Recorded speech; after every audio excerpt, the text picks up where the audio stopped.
here are my selections of books and film that will make you feel like you're at the Italian Riviera. Starting off with the book Bonjour Tristesse by Françoise Sagan. She wrote this when she was 18. What am I doing with my life right now? It is about a teenage girl and her widowed father and a summer by the French seaside, dealing with her father's latest relationship with a new woman and her own relationship with a guy that she likes, and the contemplation, the excitement, and the slight bit of cynicism that you experience as a young adult. The woman that her father was seeing said to her, "Your idea of love is rather primitive. It is not a series of sensations independent of each other." I realized how every time I had fallen in love, it had been for something like that.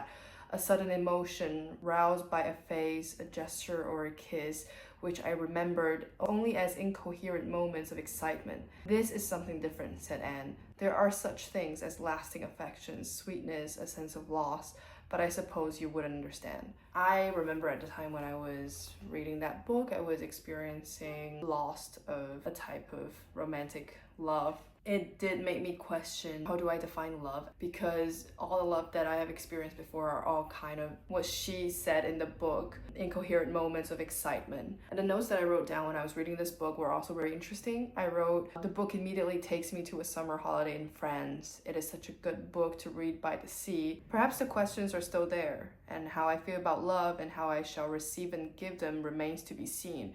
But I love Sagan's interpretation of it." If you want to read something short and exciting, I would definitely recommend this one. The next book is kind of an obvious choice, which is Call Me By Your Name by Andre Aciman. This is one of my favorite books of all time, and I can fairly say that I am a different person pre and after reading this book, and I watched the film at around the same time, so this book and its film production has changed my life in many ways. I think it's the first time that I felt seen by an author's writing on how I feel about love as a individual. The more sensitive, the more over-analyzing style that my brain works when I am attracted to someone. It is set in the 80s, where Elio, our young, shy teenage boy, met Oliver, this more mature, more brazen, very charming man, and they got to spend a summer together. In this book, you get to see Elio being both bold and tentative in his attempt to pursue this love interest and trying to understand what he wants. And desire being a very important theme in this book makes everything powerful. And I love Andre Aciman's writing. I think he has a very calm and smart way of writing that hits you unexpectedly. If you would like to cry, would like to experience something really deep, and maybe just to get a sense of like summer in Italy and all the like lemon trees, olive trees, apricot, peaches, summer sparkling water, rosé, chilled prosecco kind of feel, absolutely recommend reading this one. And the last book that I want to talk about is also by Andre Aciman. It is his novella called Room on the Sea. I'm very happy about the fact that Andre Aciman can still write books that I really liked. I read the sequel that he put out to Call Me By Your Name, and I read the first novella. I think he put out 3 novellas recently, and the first one was last year, The Gentleman from Peru. And they were like, okay, they were very much his writing, but it wasn't something that I'm like, whoa. Whereas this book is more than just delightful. It actually stunned me because it is so special.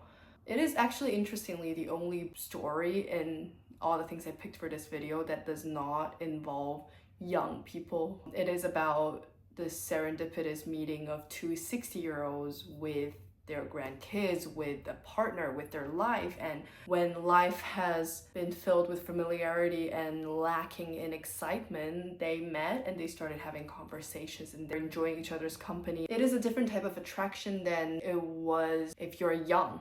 Because when you are a young person experiencing love for the first time, you are looking at it as something exciting. There's a lot of uncertainty. You're not even sure how you love and how you receive love. So there's a lot of exploring the unknown, like an adventure, that type of feeling. Whereas if you are at a later stage of your life where you have a lot of experience, you have built something successful with a partner, but the current state doesn't really work for you now, then what do you do here? It is the same in the sense of like you're still searching for something new that sparks you up, but in the sense of experiencing the relationship, I feel like it's a different discourse. This book is basically about two people meeting very serendipitously, doing jury duty, and the story is written from Monday, Tuesday to Friday. From all the 5 days, we get to see how they get to know each other, how they have conversations, how they share their views on things, and how they grew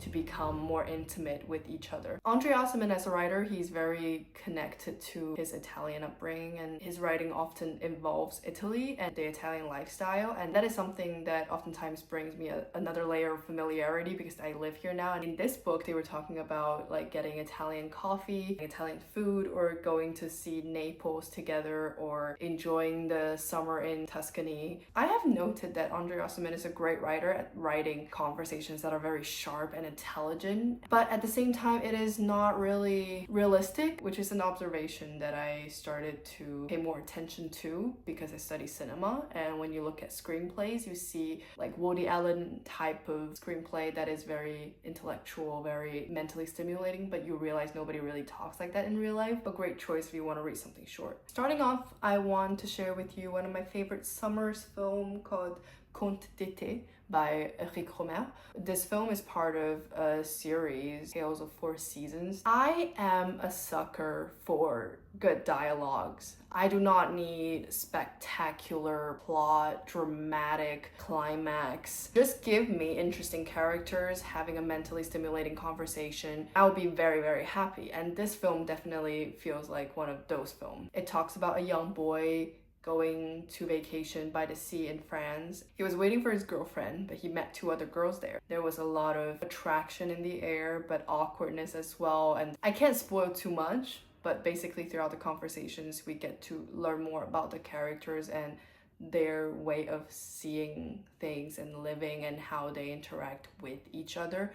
And it fascinates me very much because it reminded me of the type of conversations I've had with people that I had affinities with. Your life or your way of looking at things is slightly altered always by the other person's input. And this film was shot on film, which gives it a very special look, a very grainy look to it, very nostalgic, and I absolutely adore it. The second film is also French, also summer. It's called Été 85, Summer 85 by François Ozon, which is a coming-of-age film set in the 80s. It's about a boy who met another person who changes his life forever. This film is based on the book Dance on My Grave by Aidan Chambers. It is a slightly darker romance. It has another layer to it. I guess you can probably tell by the title Dance on My Grave. It's also shot on film, and I don't know why the Mediterranean Sea shot on film. That type of blue for me is very special, and I think I have a lot of cinematic products that I love that has that specific visual, so it's very special to me. In the story, you kind of grapple with grief, melancholy, alongside the sweet excitement that you feel when you love another person. Definitely worth a watch. This is the debut film for both the two lead actors, and one of them, Benjamin Boisan, has been having a great blooming career. Last summer, I luckily got to see him in human form here in Bologna because he came to present one of the films that he was in last year. That was just kind of interesting. I never expected that to happen. And obviously I would not have finished this video without mentioning Call Me By Your Name, the film by Luca Guadagnino. I think it was in our June book club meetings. Yes, I do have a book club. I have a cultural collective that has monthly book clubs and other events. And if you want to join us, feel free to scan the QR code here to get more information. But it was in June, our offline meeting here in Bologna, in which we talked about books and films. And I brought Call Me By Your Name, the book and the film, because a lot of times if you love a piece of literature a lot, the film adaptation always kind of won't live up to it. Whereas this one, I feel like the film adaptation by Luca Guadagnino actually managed to grow into something on its own, and I get to enjoy both of them separately And at the same time, I think Luca Guadagnino is a brilliant director at translating all the feeling, all the desire that Elio has in the book into visuals, into cinematic language that just hits you maybe more viscerally.